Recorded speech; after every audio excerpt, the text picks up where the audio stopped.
Assalamualaikum warahmatullahi wabarakatuh. Selamat datang di video pembelajaran tentang sumber daya alam, tema 6, cita-citaku, kelas 4, semester genap, tahun pelajaran 2020-2021. Yang baru bergabung, jangan lupa like, comment, and subscribe agar Melsi Channel lebih berkembang lagi. Sumber daya alam merupakan kebutuhan sehari-hari yang kita konsumsi. Sebetulnya, apa saja kondisi lingkungan,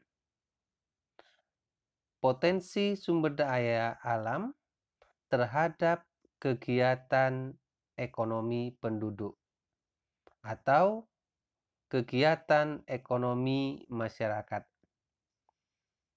Ayo amati. Setiap daerah tentunya mempunyai kondisi alam yang berbeda. Potensi sumber daya alam suatu tempat tergantung pada kondisi lingkungannya. Contoh, kondisi pantai, dataran tinggi, dataran rendah, maupun di daerah perkotaan. Dan masih banyak lagi kondisi lingkungan yang berpengaruh terhadap kegiatan ekonomi dan pemanfaatan sumber daya alam. Kita mulai dari pantai. Apa saja kegiatan ekonomi di daerah pantai atau di lingkungan daerah pantai? Berikut contoh. Bisa nelayan, tambak, petani tambak, pembuat kerajinan. Pembuatan kerajinan ini memanfaatkan sumber daya alam yang ada di daerah pantai. Misalkan untuk kerajinan berupa kerang. Nelayan menghasilkan sumber daya alam ikan dan lain-lain yang berada di daerah pesisir pantai, maupun tambak dimanfaatkan untuk udang. Apa ciri-ciri dari pantai? Ketinggian 0 dari permukaan air laut. Cuacanya biasanya panas. Banyak ditumbuhi atau kita sering menemui tanaman sebagai penyanggah agar tidak terjadinya abrasi. Tentunya sudah tahu tanaman itu adalah tanaman bakau. Atau ciri-ciri yang lain, misalkan berpasir, terdiri hamparan pasir. Selanjutnya, daerah dataran tinggi. Kegiatan ekonomi masyarakat adalah perkebunan, peternakan, juga bisa pertanian. Berbeda dengan daerah dataran rendah, biasanya di daerah dataran tinggi ini adalah jenis tanaman buah-buahan, sayuran. Untuk peternakan, ini banyak memanfaatkan karena begitu keadaan yang subur, banyak ditumbuhi tanaman di sekitarnya. Pertanian pun seperti itu, seperti yang dicontohkan tadi. Bisa berupa padi atau tanaman-tanaman sayuran. Kalau perkebunan, perkebunan teh, cengkeh, kopi. Adapun ciri-cirinya, ketinggian lebih dari 400 meter dari permukaan air laut. Keadaan cuacanya sejuk dan banyak tumbuhan di sekitarnya. Kenapa sejuk di daerah dataran tinggi? Karena ketinggiannya lebih dari 400 meter dan juga biasanya karena dipengaruhi daerah pegunungan sehingga banyak ditemukan sumber mata air sebagai penyangga dari tumbuhan akar penyerapannya. Selanjutnya adalah dataran rendah. Kegiatan ekonomi sebagian besar adalah pertanian. Biasanya yang banyak adalah petani berupa padi, jagung. Kegiatan industri juga banyak di dataran rendah. Peternakan pun juga ada. Adapun ciri-cirinya, ketinggian 0 sampai 200 meter dari permukaan air laut. Permukaan cenderung datar. Biasanya di daerah dataran rendah, cuaca atau hawanya lebih panas. Berikutnya, yang terakhir, perkotaan. Lingkungan perkotaan, seperti halnya pada gambar, banyak kita temui gedung bertingkat. Juga sarana transportasinya juga lengkap. Banyak kita temui alun-alun dan tentunya ciri-ciri yang lain. Ini hanya beberapa dari contoh saja. Kegiatan ekonomi yang dilakukan masyarakat adalah karena banyaknya gedung ada sebagai pekerja pabrik, pegawai, pedagang. Itu adalah potensi sumber daya alam sehingga berpengaruh terhadap kegiatan ekonomi, terhadap keadaan lingkungannya. Kita lanjutkan. Sebetulnya apa manfaat keragaman ekonomi di masyarakat? Sebelum kita masuk ke manfaatnya, kita harus tahu dulu apa kegiatan ekonomi itu. Kegiatan ekonomi adalah kegiatan manusia untuk memenuhi hidupnya. Atau kita kenal bahwa kegiatan ekonomi itu adalah pekerjaan. Jenis pekerjaan. Pekerjaan yang dilakukan masyarakat. Manfaatnya keragaman bermacam-macam kegiatan ekonomi di masyarakat itu. Yang pertama, memanfaatkan sumber daya alam sekitar dengan baik. 2. Masyarakat dapat memenuhi kebutuhannya. Yang ketiga, antar masyarakat di daerah yang satu dengan daerah yang lainnya dapat saling memenuhi kebutuhannya. Kalau masyarakat zaman dahulu, ini dikenal dengan barter. Tukar-menukar barang dengan barang. Barter sudah mulai tiada, diganti dengan nilai mata uang. Kita lanjut. Sumber daya alam. Apa sih sebetulnya sumber daya alam itu? Sumber daya alam merupakan kekayaan alam di suatu tempat yang dapat digunakan untuk memenuhi kebutuhan hidup. Seperti halnya tadi kalau kita tinggal di daerah atau lingkungan pantai, sumber daya alam di daerah pantai ada contohnya ikan, kerang, ataupun lainnya yang dimanfaatkan oleh masyarakat untuk memenuhi kebutuhan hidup. Misalkan di daerah dataran rendah, sumber daya alam yang ada misalkan berupa tanaman diolah, tentunya di sawah, sehingga bermanfaat. Sumber daya alam terdiri dari dua. Sumber daya alam yang dapat diperbaharui. Yang kedua, sumber daya alam yang tidak dapat diperbaharui.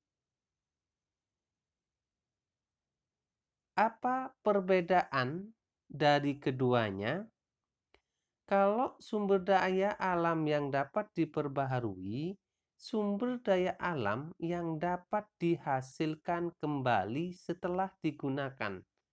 Artinya, sumber daya alam ini ada kembali setelah kita manfaatkan.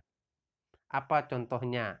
Tumbuhan, ada hewan, air, tanah, udara, matahari, contoh yang lain. Misalkan dari tumbuhan, bagaimana cara menghasilkan kembali tumbuhan? Tumbuhan ini banyak langkahnya atau caranya untuk dihasilkan kembali. Misalkan melalui pembibitan, melalui pencangkokan atau stek. Hewan, bagaimana? Melalui peternakan, perkembangbiakannya dengan bertelur. Misalkan ditetaskan. Kalau sapi, melalui perkawinan atau dengan cara juga suntik. Sehingga sumber daya alam ini berputar. Ada kembali. Makanya sumber daya alam ini dikenal dengan sumber daya alam yang dapat diperbaharui. Yang kedua, sumber daya alam yang tidak dapat diperbaharui merupakan sumber daya alam yang tidak dapat dihasilkan kembali setelah digunakan. Apa saja contoh sumber daya alam yang tidak dapat diperbaharui? Ada berupa logam, bukan logam, ada mineral. Logam terdiri dari besi, emas, bauksit, atau dan lain-lain. Bukan logam, minyak bumi, gas alam, batu bara. Kalau mineral ada kapur, iodium, asbes, dan belerang. Sumber daya alam ini ada di dalam tanah yang pengadaannya itu melalui ratusan tahun. Melalui pelapukan di dalam tanah yang umurnya ratusan tahun. Makanya sumber daya alam ini tidak dapat diperbaharui. Kita lanjut. Apa saja manfaat dan bagaimana cara melestarikan sumber daya alam itu sendiri? Contoh sumber daya alam manfaatnya. Kita mulai dari manfaat. Kalau yang dapat diperbaharui hewan, hewan ini bisa bahan makanan. Bagian mana yang digunakan makanan? Ada kulit bisa untuk makanan, ada daging, atau pada ayam, telurnya. Ini adalah sumber makanan. Pakaian ini juga berasal dari kulit sapi atau yang lain. Obat-obatan juga bisa digunakan dari hewan. Ada juga dibutuhkan tenaganya sebagai transportasi. Ada yang dibutuhkan misalkan tenaga dari untuk membajak sawah sapi atau kerbau. Yang kedua, matahari sebagai sumber pembangkit listrik tenaga surya. Ini PLTS yang membutuhkan panel surya. Yang ketiga, tumbuhan untuk bahan makanan, pakaian, dan obat-obatan. Sumber makanan contohnya misalkan padi. Sebagai bahan pakaian misalkan adalah kapas. Atau obat-obatan misalkan ada temulawak, jahe, dan lain-lain. Berikutnya, sumber daya alam yang tidak dapat diperbaharui. Kedua ini adalah sumber daya alam yang tidak dapat diperbaharui. Minyak bumi ini digunakan untuk bahan bakar. Salah satu olahan minyak bumi yang sekarang kita gunakan adalah Pertalite atau premium, juga berupa solar. Ini adalah olahan minyak bumi. Dan lain-lainnya masih banyak. Yang kedua, batu bara sebagai bahan bakar, zat pewarna, pengawet kayu. Tembaga digunakan untuk kabel listrik, perkakas alat rumah tangga. Emas dan perak digunakan untuk perhiasan. Nikel, pelapis besi agar tidak berkarat. Belerang, bahan obat-obatan, dan korek api. Tentunya sumber daya alam yang lain juga masih banyak. Terus bagaimana cara melestarikan sumber daya alam yang kita gunakan di sini? Yang pertama tentunya kita menggunakan dengan hemat. Kenapa? Kalau kita melakukan penghematan, terutama sumber daya alam yang tidak dapat perbarui ini akan tidak habis dalam waktu yang relatif pendek. Atau nanti waktunya relatif panjang atau lama. Dengan cara yang kedua, bisa reboisasi pada hutan yang telah gundul. Terasering daerah dataran tinggi agar tidak terjadi longsor. Tebang pilih ini digunakan juga agar tidak terjadi longsor, tidak melakukan ladang berpindah. Itu adalah cara melestarikan sumber daya alam. Tentunya masih banyak cara lain yang dapat kita lakukan untuk menjaga sumber daya alam.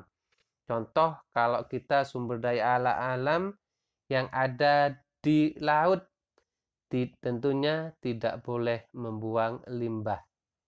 Kalau yang ada di sungai berupa ikan, tentunya tidak boleh membuang sampah ke sungai. Melakukan penghijauan, menjaga daerah aliran sungai. Ini banyak sekali cara melestarikan sumber daya alam. Tentunya saya yakin anak-anak sudah paham tentang materi sumber daya alam. Terima kasih. Mudah-mudahan kalian sudah memahaminya. Kita akhiri dengan pembacaan hamdalah. Alhamdulillahirabbil alamin. Assalamualaikum warahmatullahi wabarakatuh.